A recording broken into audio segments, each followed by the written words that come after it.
Bem-vindos ao nosso canal. Hoje, vamos falar do pilar silencioso sobre o qual toda a nossa nação foi construída: a mulher cabo-verdiana. Numa sociedade fundada por homens, foi ela quem garantiu a nossa sobrevivência e criou a nossa alma. Incrivelmente, mais de 95% das pessoas que veem os nossos vídeos não são subscritoras. Se a nossa história lhe diz algo, ajude-nos a chegar aos 2.000 inscritos antes do final do ano. Dê um gosto e subscreva já. E lembre-se, as nossas imagens são recriações artísticas. Para entender o papel da mulher, temos de recordar a demografia da nossa fundação.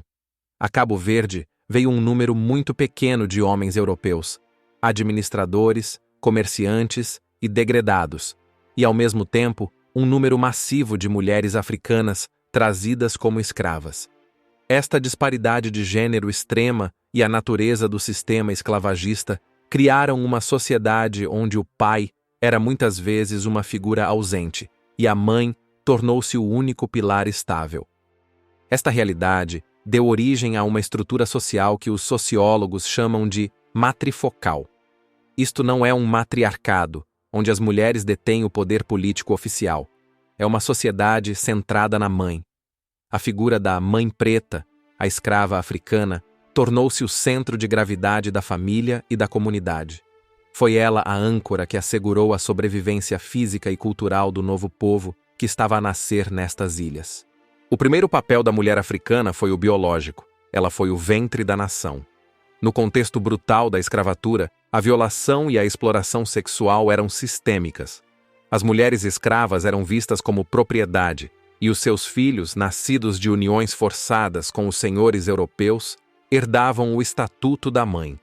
Foi desta violência que nasceu a primeira geração de mestiços, a base da nossa identidade, crianças que pertenciam apenas ao mundo da mãe. Mas o seu papel mais importante foi o de transmissora da cultura.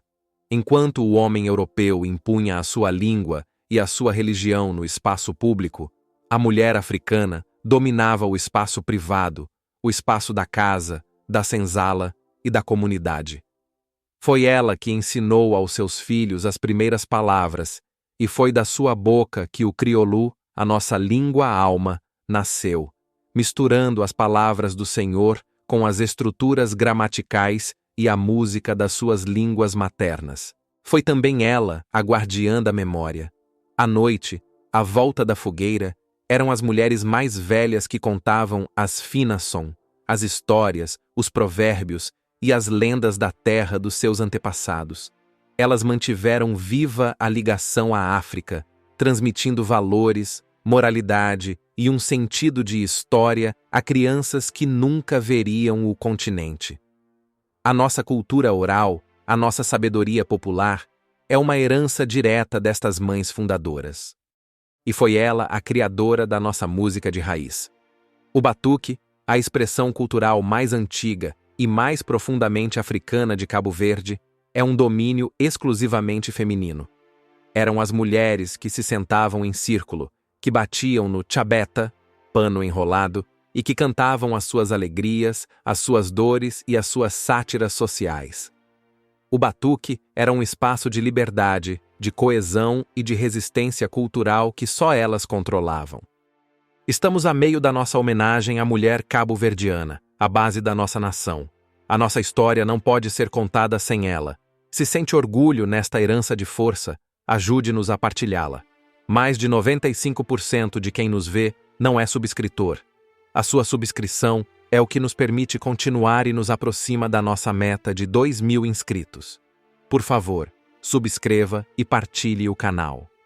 A mulher cabo-verdiana foi também o fundamento da nossa economia de subsistência. Para além do trabalho forçado nas plantações de cana-de-açúcar ou de algodão, era ela quem cultivava a conca, o pequeno pedaço de terra que o Senhor lhe cedia. Era nesse pequeno terreno que ela plantava o milho, o feijão e a mandioca que iriam alimentar a sua família. Ela era a garantia da segurança alimentar, a responsável por fazer nascer vida da terra seca. Esta produção de subsistência transformou-se numa economia paralela. As mulheres, conhecidas como rabidantes, revendedoras, levavam os pequenos excedentes das suas concas para vender nos mercados da cidade. Elas criaram as primeiras redes de comércio locais, caminhando quilômetros a pé, de cesto à cabeça, para vender um pouco de milho ou um queijo de cabra. Esta independência econômica, mesmo que mínima, deu-lhes um poder e uma agência que os homens muitas vezes não tinham. A ausência da figura paternal europeia era uma regra. Os colonos portugueses eram muitas vezes temporários, administradores que cumpriam um mandato, comerciantes que viajavam, marinheiros que apenas paravam no porto.